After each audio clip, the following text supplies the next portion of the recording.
প্রিয় শিক্ষার্থীবৃন্দ, আসসালামু আলাইকুম। কেমন আছো তোমরা? আশা করি এই প্রতিকূল পরিস্থিতিতেও তোমরা ভালো আছো। আজকে আমি মোহাম্মদ রফিকুল ইসলাম, সহকারী শিক্ষক, বিরামপুর প্রাইভেট বিশ্ববিদ্যালয়, তোমাদের অষ্টম শ্রেণীর গণিত বিষয়ে 2.4 চক্রবৃদ্ধি মুনাফা সম্পর্কে আলোচনা করব। তো এই চক্রবৃদ্ধি মুনাফার এই অঙ্কগুলো সাধারণত ব্যাংক, বিমা, এনজিও, ইন্স্যুরেন্স এ সমস্ত ক্ষেত্রে এই গুরুত্বপূর্ণ অঙ্কগুলো সাধারণত ব্যবহার করা হয়। আমরা আজকে সেই অধ্যায় 2.4 চক্রবৃদ্ধি মুনাফা সম্পর্কে আলোচনা করব। ইতিপূর্বে গত ক্লাসে আমি সরল মুনাফা সম্পর্কে আলোচনা করেছিলাম। তো এই চক্রবৃদ্ধি মুনাফাটা কি? চক্রবৃদ্ধি মুনাফা এবং চক্রবৃদ্ধি মূলধন এটা কি? চক্রবৃদ্ধি মুনাফার ক্ষেত্রে প্রত্যেক বছরের শেষে মূলধনের সাথে মুনাফা যোগ হয়ে যে নতুন মূলধন গঠন করা হয়, সেটাই হলো চক্রবৃদ্ধি মূলধন।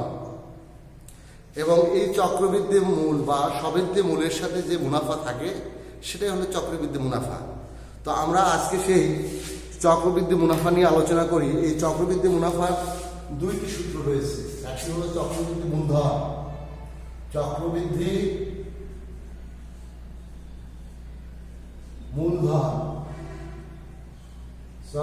মূলধন। এটা আমরা কি লিখতে পারি? C equal p into 1 plus r to the power n. এটা হলো চক্রবৃদ্ধি মূলধনের সূত্র। C equal p into 1 plus r to the power n. এটা হলো চক্রবৃদ্ধি মূলধনের সূত্র। আরেকটি সূত্র রয়েছে কি? চক্রবৃদ্ধি মুনাফা। চক্রবৃদ্ধি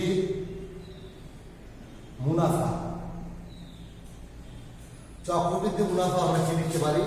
অর্থাৎ সি মাইনাস পি সমান হলো কি? C minus p equal p into 1 plus r to the power n minus p. এটা হলো চক্রবৃদ্ধি মুনাফা সূত্র। তো আমরা এই সমস্যাগুলো সমাধান করতে গেলে এই দুটি সূত্রকে আমরা ফেস করব। একটা হলো চক্রবৃদ্ধি মূলধন c equal p into 1 plus r to the power n, এবং চক্রবৃদ্ধি মুনাফার ক্ষেত্রে সি মাইনাস পি অর্থাৎ p into 1 plus r to the power n minus p. এখন এই সূত্রের পরিস্থিতি সম্পর্কে আমরা একটু বলি। এই সিটাকে বলা হয় চক্রবৃদ্ধি মূলধন বা সবৃদ্ধি মূল কিংবা চক্রবৃদ্ধি মূলধন, কিংবা এটাকে বলা হয় মুনাফা আসলও বলা হয়। অর্থাৎ মুনাফা চক্রবৃদ্ধি মূলধন এটাকে বলা হচ্ছে, আবার মুনাফা আসলও বলা হচ্ছে, আবার কি বলা হচ্ছে যে সবৃদ্ধি মূলও বলা হয়। আচ্ছা, তাহলে p into 1 plus r to the power n চক্রবৃদ্ধি মুনাফা। সিটা কি? সিটা হলো মুনাফা আসল, আর পিটা হলো কি? প্রিন্সিপাল বা আসল। অর্থাৎ মুনাফা আসল থেকে যদি আমরা আসল মাইনাস করি তাহলে আমরা পাবো চক্রবৃদ্ধি মুনাফা।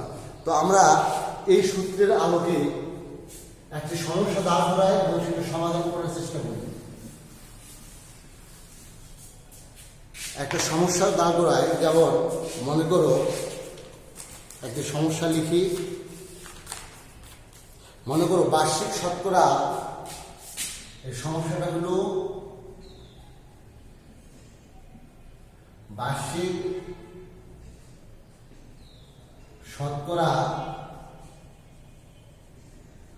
শতকরা 8 টাকা মুনাফায়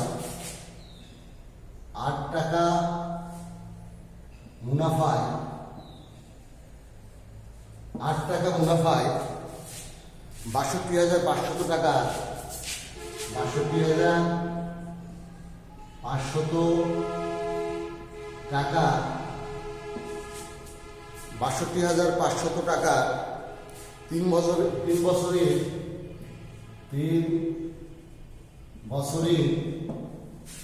বছরের চক্রবৃদ্ধি মূলধন,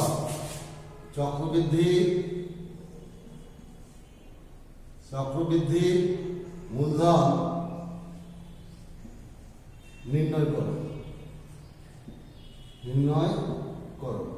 তাহলে এখানে আমাদের একটা সমস্যা দেখলাম আমরা, যে বার্ষিক শতকরা 8 টাকা মুনাফায় ৬২,৫০০ টাকা 3 বছরের চক্রবৃদ্ধি মূলধন নির্ণয় করো। এটা আমাদের মনে করে একটা সমস্যা। তাহলে এখানে আমাদের জানতে হবে এখানে আমাদের প্রিন্সিপাল বা আসল কি।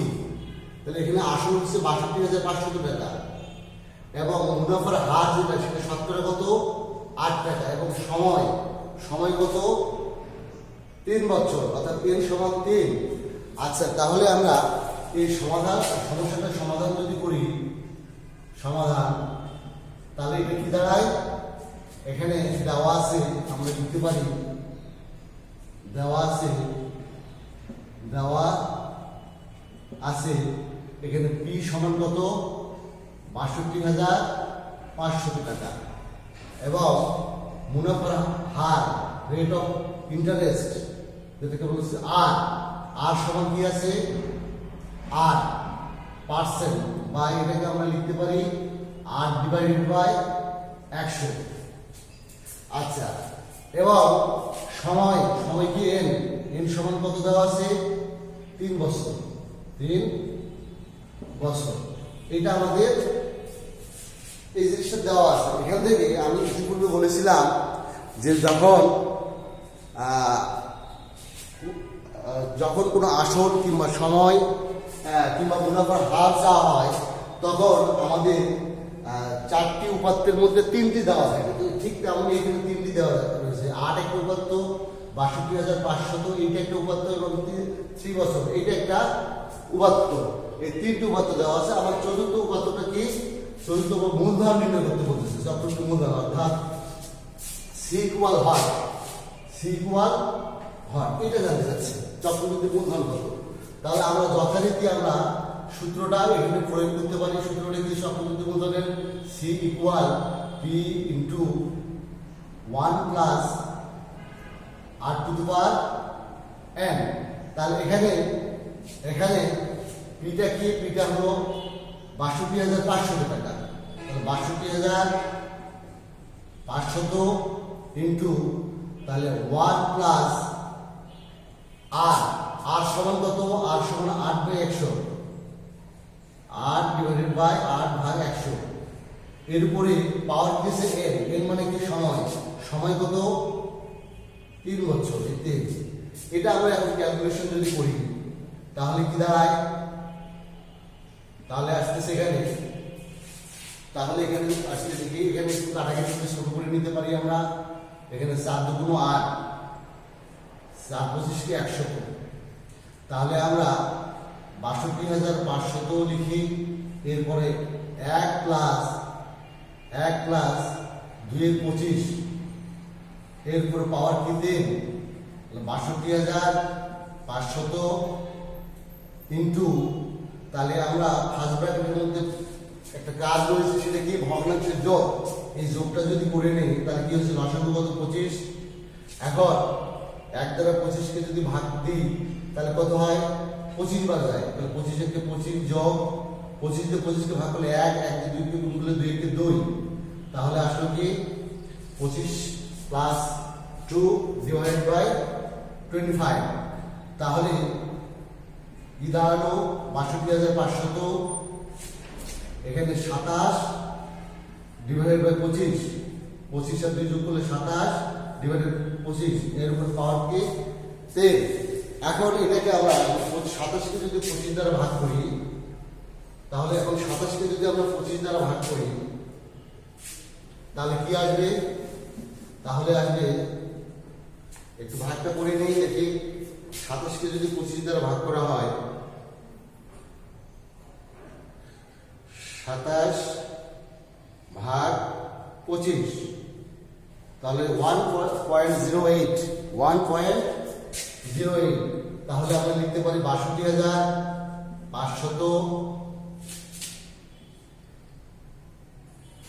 1.08 ডিভাইডেড বাই 25, 1.08 এর উপরে পাওয়ার কত 3।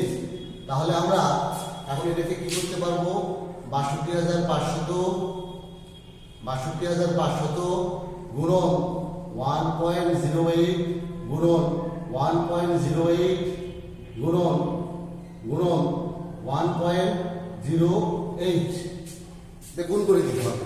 অর্থাৎ এই যে 1.08 এর উপর পাওয়ার যে 3, এটা পাওয়ার কিংবা শক্তি কিংবা ঘাত, তাহলে এটা 3 বার গুণ করতে হচ্ছে 1.08 1.08 1.08, অর্থাৎ ঘাত অনুযায়ী এটাকে আমরা ততবার এটাকে গুণ করব। আচ্ছা, তাহলে এটা কি দাঁড়ালো? তাহলে আমরা গুণ করে নেই। তাহলে 1.08 গুণন 1.08 গুণন 1.08, তাহলে কত হয়? তাহলে 62,500 গুণন, তাহলে কত আসে? 1.25 1.259712। এইটাতে যদি আমরা 62,500কে গুণ দিই তাহলে কি দাঁড়ায়? গুণন 62,500, তাহলে ধরো 78,732 78,732 টাকা। তাহলে আমরা সি পাইলাম কত? তাহলে সি পাওয়া গেল 78,732 টাকা। এটা কি সবৃদ্ধি মূল? এটা হলো সবৃদ্ধি মূল বা মুনাফা আসল। তাহলে আমরা উত্তরে লিখতে পারি কি? চক্রবৃদ্ধি মূলধন 78,732 টাকা। এখন প্রশ্ন হইল, এখানে আমরা চক্রবৃদ্ধি মূলধন নির্ণয় করলাম এই সমস্যা থেকে, অর্থাৎ বার্ষিক শতকরা 8 টাকা মুনাফায় 62,500 টাকা 3 বছরের চক্রবৃদ্ধি মূলধন নির্ণয় করো। তাহলে 3 বছরের চক্রবৃদ্ধি মূলধন আমরা পাইলাম কত? 78,732 টাকা। এখন যদি বলা হয়, প্রশ্ন হইল যে এখান থেকে যদি তোমাদের বলা হয় যে 3 বছরের মুনাফা নির্ণয় করবো, তাহলে কি করবো? এটা আমরা সবৃদ্ধি মূল নির্ণয় করলাম কত? 78,732 টাকা। তাহলে যদি বলা হয়, আরেকটি প্রশ্ন যদি এখানে বলা হয় যে 3 বছরের চক্রবৃদ্ধি মুনাফা কত? দ্বিতীয় প্রশ্ন, অর্থাৎ খ প্রশ্নতে বলা যদি হয় যে 3 বছরের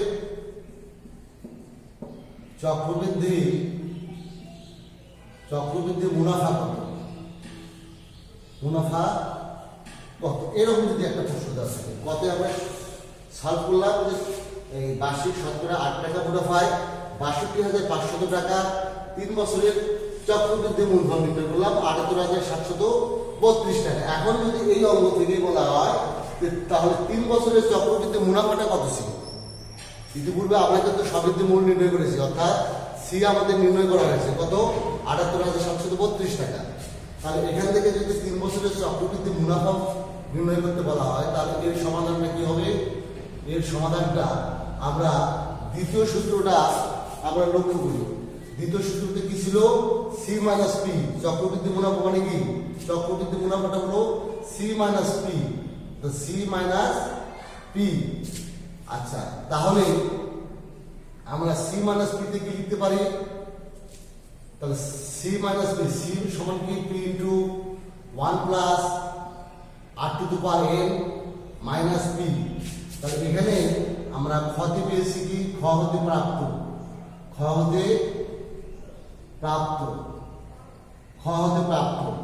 প্রাপ্ত আমরা কি পেয়েছিলাম? যে সি সমান কত? 78,732 টাকা। এটা আমরা ক্ষতি পেয়েছি। তাহলে আমাদের এখানে p into 1 plus r to the power n মানে সি। তাহলে এটা কি লিখতে পারি আমরা? 78,732 মাইনাস পি সমান দেওয়া আছে কত? পি দেওয়া আছে এখানে। পিটা মানে কি? পিটা হলো আসল বা প্রিন্সিপাল 62,500 টাকা, এত টাকা এটা দেওয়া আছে। তাহলে পির জায়গায় পির মান বসে আমরা 62,500 টাকা। তাহলে এখন আমরা এটা যদি মাইনাস করি অর্থাৎ ৭৮,৭৩২ থেকে যদি ৬২,৫০০ টাকা আমরা মাইনাস করি তাহলে পাইলাম কত? ১৬,২৩২ টাকা। ১৬,২৩২ টাকা। এইটা পাওয়া গেল কি? মুনাফা, অর্থাৎ 3 বছরের মুনাফা। অর্থাৎ একটি অঙ্ক থেকে যদি একটা সৃজনশীল আকারে দেওয়া হয়, কতে মনে করো তোমাদের একটা প্রশ্ন দেওয়া থাকবে জ্ঞানমূলক প্রশ্ন অথবা চক্রবৃদ্ধি মুনাফা সূত্রটি নির্ণয় করো। খতে একটা প্রশ্ন দেওয়া থাকলো চক্রবৃদ্ধি মূলধন নির্ণয় করো, যেটা পূর্বে করা হইল।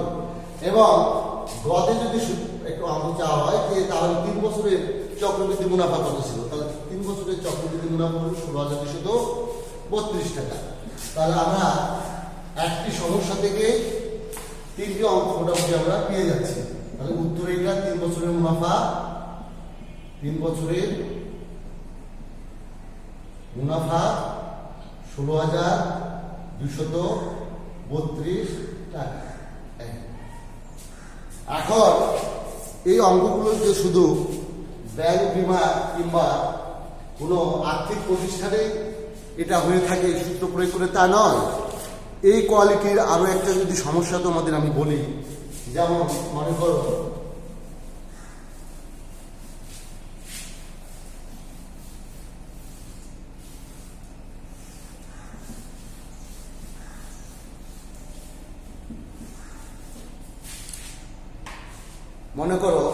যে একটি সমস্যা দাঁড় করানো হচ্ছে যে কোনো শহরের বর্তমান জনসংখ্যা, কোনো শহরের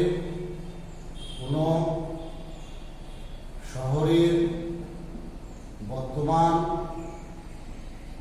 জনসংখ্যা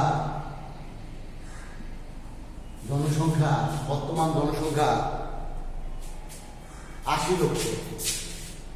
৮০ লক্ষ। আচ্ছা, কোন শহরের বর্তমান জনসংখ্যা ৮০ লক্ষ। ওই শহরের জনসংখ্যা বৃদ্ধির হার, ওই শহরের জনসংখ্যা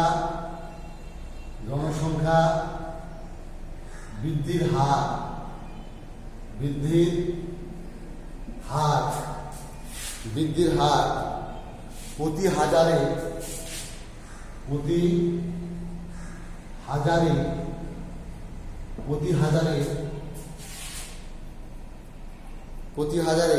30 জন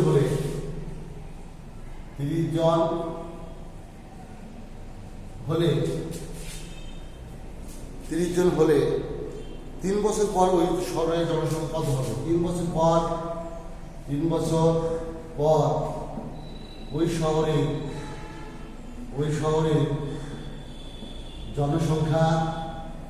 জনসংখ্যা কত হবে?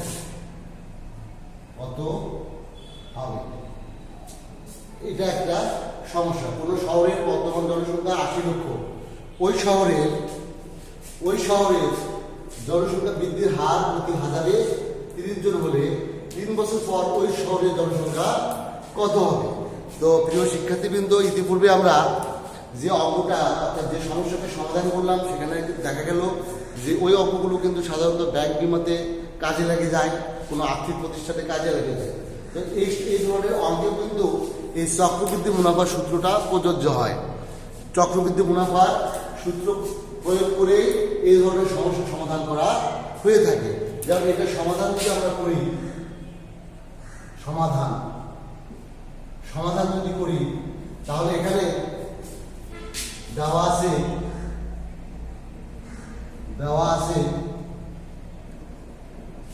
কি দেওয়া আছে? এই যে ৮০ লক্ষ, এটা হলো প্রিন্সিপাল, পি সমান কত? ৮০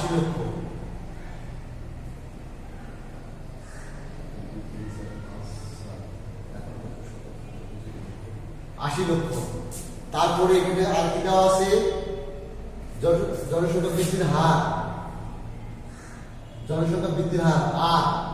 আর সমান কত? আর সমান হচ্ছে 1030 জন, 30 ভাগ 1000। যদি আমরা শতকরা প্রকাশ করি তাহলে 100% তাহলে আমরা কি লিখতে পারি? এখানে 2 শূন্য কাটতে পারি, এখানে 1 শূন্য কাটলে তাহলে এখানে লিখতে পারি আমরা 3%। আচ্ছা, তাহলে এখানে জনসংখ্যা বৃদ্ধির হার কত আছে? 3%। এবং সময় অর্থাৎ n দেওয়া আছে কত? 3 বছর। 3 বছর। তাহলে আমাদের 3 বছর পরে জনসংখ্যা বৃদ্ধি কত হবে? অর্থাৎ 3 বছর পর জনসংখ্যা হবে তাহলে এখানে কি হবে? p into 1 plus r to the power n, অর্থাৎ p সমান কত? 80 লক্ষ। 80 লক্ষ, এখন দশক শতক থাকে লক্ষ, 80 লক্ষ ইন্টু 1 প্লাস 1 যোগ, তাহলে জনসংখ্যা বৃদ্ধির হার কত ছিল? 3%। 3 এর 100, এর উপরে n কি? সময় কত? 3। আচ্ছা, তাহলে আমরা এটা লিখতে পারি, 80 লক্ষ গুণন তাহলে এখানে আসতেছে কি? এখানে আসতেছে ভগ্নাংশের যোগ, লসাগু কত? 100, তাহলে 100 যোগ 3, এর উপর পাওয়ার হলো 10। অর্থাৎ এটা ভগ্নাংশ রাশি যদি আমরা যোগফল নির্ণয় করি তাহলে হর দুটো লসাগু কত হয়? 100। তাহলে 1 এর নিচে হর আছে 1 দিয়ে 100 থেকে ভাগ করলে 100 বার যায়, 100 দিয়ে 1 কে গুণ করলে 100 যোগ 100 থেকে ভাগ করলে কি হবে? ভাগফল 1 দিয়ে 3 কে গুণ করলে 3 কে 3, তাহলে 100 যোগ 3, তাহলে এখানে 80 লক্ষ ইন্টু 103 ভাগ 100, এর উপরে পাওয়ার হলো 10। তাহলে যেহেতু দেখা যাচ্ছে যে ফার্স্ট ব্র্যাকেটের মধ্যে 103 এক ভাগ আছে 100 দিয়ে, এর উপরে পাওয়ার বা শক্তি বা ঘাত আছে 10, তাহলে ততবার সেটাকে গুণ হবে, অর্থাৎ 103 ডিভাইডেড বাই 100 কে 3 বার গুণ হবে। তাহলে আমরা যদি তাই করি তাহলে কি হয়? তাহলে দাঁড়ায় সমান 80 লক্ষ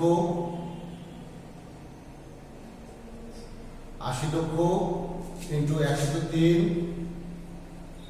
ডিভাইডেড বাই 100 গুণন 103 ডিভাইডেড বাই 100 গুণন 103 ডিভাইডেড বাই 100। এখন যদি আমরা কাটি